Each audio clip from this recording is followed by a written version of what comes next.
la densité d'un parti politique, c'est pas au défilé. On peut habiller n'importe qui. D'accord. Je vais revenir sur une question, monsieur le ministre. Pourquoi l'UPADES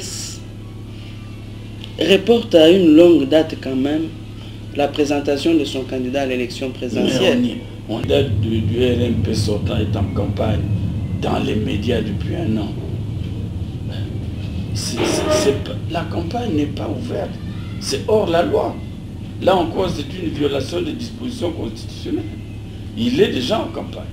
Nous, quand nous aurons décidé de choisir un candidat, et ce sera à la fin du mois d'octobre de cette année, sans être en campagne de la même façon qu'eux, nous allons le présenter dans tous les départements, tous les coins de la République.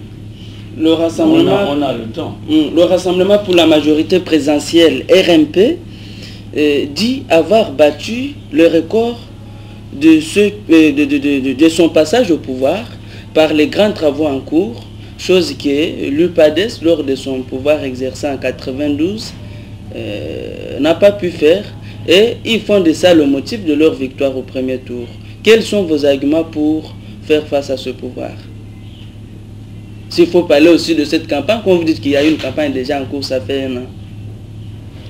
Il faut faire le rapport entre les travaux réalisés et leur coût. Allez leur demander combien ça coûte. Ça, c'est la première chose. Il faut faire aussi l'évaluation de l'utilité des travaux. Je ne prendrai que 3 exemples. À Dolisie, il y a une école d'excellence. Aujourd'hui, on ne sait pas qu'est-ce qu'elle est devenue. Il n'y a pas de programme scolaire, il n'y a pas de professeur, il n'y a pas d'instruments pédagogiques, il y a des bâtiments. Ils ont touché des commissions. Première. Toujours à Dolisie, il y a un marché. Ils ont détruit l'ancien marché, le nouveau n'est pas fini, à la faveur de la municipalisation. Quand vous venez ici à Brazzaville, ils ont construit à coup d'argent un monument pour De Brazza. On célèbre le colonialisme et le colon. Ça aussi, c'est vraiment le bilan, là, c'est construire des bâtiments. À Infono, plutôt à Olombo, ils ont construit un aéroport. Il me semble que la piste n'est pas totalement bituée. Et il n'est pas dans les conditions d'exploitation dans l'aéronautique, dans l'aviation civile. Alors si c'est ça les grands travaux, on peut construire tout et n'importe quoi. Des bâtiments à étages et qui ne sont pas utilisés et qui ne servent à rien. Parce que le fond du problème, ce n'est pas de présenter des bâtiments.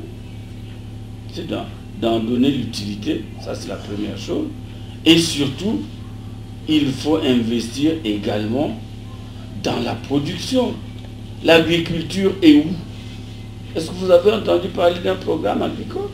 Là au moins les gens mangent. Si c'est un programme agro-industriel, ça se voit. Mais on construit dans les choses non productives. Non productives. Et on se vante d'un bilan. On a construit combien ça a coûté, combien ils ont touché. Non, c'est fait un petit peu dans le désordre, si bien qu'il est difficile de faire un bilan qualitatif notamment.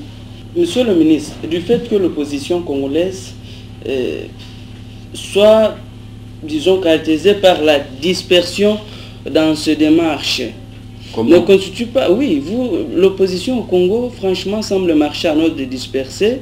Chacun fait ce qu'il pense, déclare quand il veut, il n'y a pas d'unité oppositionnelle. On parle des états généraux de l'opposition. Vous ne suivez pas l'actualité. Il y a une opposition dite de gouvernement qui s'engage, qui épouse le chemin tracé par la République, la loi. Nous sommes du coup des légalistes. Nous parlons, nous agissons, nous allons aux élections. Mais il y a des partis protestataires, que quelquefois sont des individus protestataires. Je ne sais pas comment ils feront pour l'alternance. S'ils peuvent constituer une alternative crédible, je leur souhaite bien du plaisir. Nous avons vocation pour être une alternative crédible. Oui ou non, l'UPADES prendra part aux états généraux de l'opposition s'ils ont lieu? Bien sûr. Bien sûr. Avec le parti protestataire.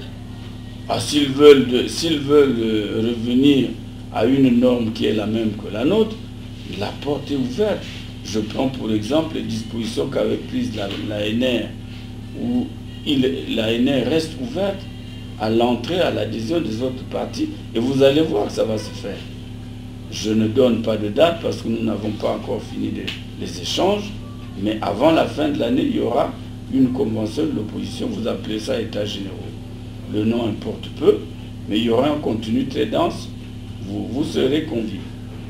Que répondez-vous à l'opposant Ngolondele Emmanuel qui fustige les candidatures prématurées de certains opposants que lui qualifie d'opposants qui favorisent un pouvoir qui ne fait pas des élections transparentes? Ben, il a raison de critiquer ceux qui prononcent leur candidature dans le désordre de la précipitation. Ça c'est certain. Il faut un petit peu de méthode, il faut une concertation. On n'est pas au sortir de la conférence nationale où il y a eu une floraison de candidatures jusqu'au nombre de 18 parce que c'était gentil, c'était à la mode. Aujourd'hui, il faut concentrer les candidatures crédibles. Oui, et le même général soutient la démarche selon laquelle il faut qu'on obtienne l'amendement de la Constitution actuelle qui limite le nombre d'âges de présidentiables. Ah, mais ça, pour cette disposition, elle est pertinente. Ah, si on définit un seuil minimum, un plancher pour accéder aux responsabilités, ceci est compréhensible. Mais qu'on plafonne les âges, on n'est pas qualifié pour faire comme ça. Le même régime aujourd'hui n'est pas scandalisé par le fait que le président du Zimbabwe a plus de 70 ans, je crois qu'il en a 84. Ils ont contribué à le reconduire. Ils ne sont pas plus scandalisés que Abdoulaye Wade veuille en remettre ça.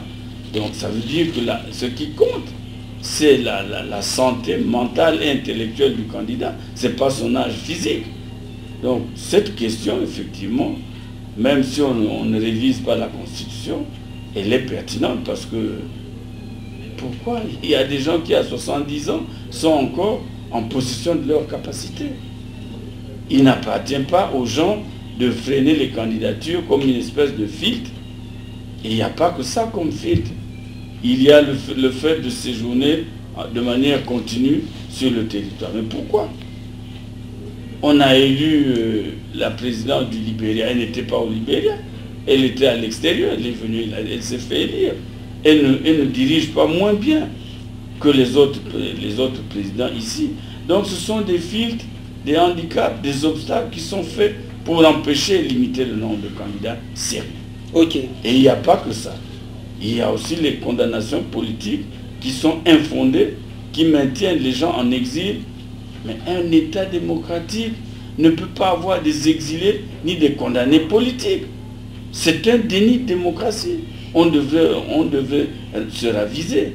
Un député national, Nimi Madingou, va quand même tenter d'en parler ou bien essayer de faire passer cette motion à l'Assemblée pour qu'on en discute de la Constitution et puis du retour des exilés. Non, de la Constitution, ils n'accepteront pas, mais il faut pointer du doigt. Il faut le pointer. C'est pas un sentiment défaitiste? Nous n'avons pas la majorité pour modifier la Constitution. Le RMP,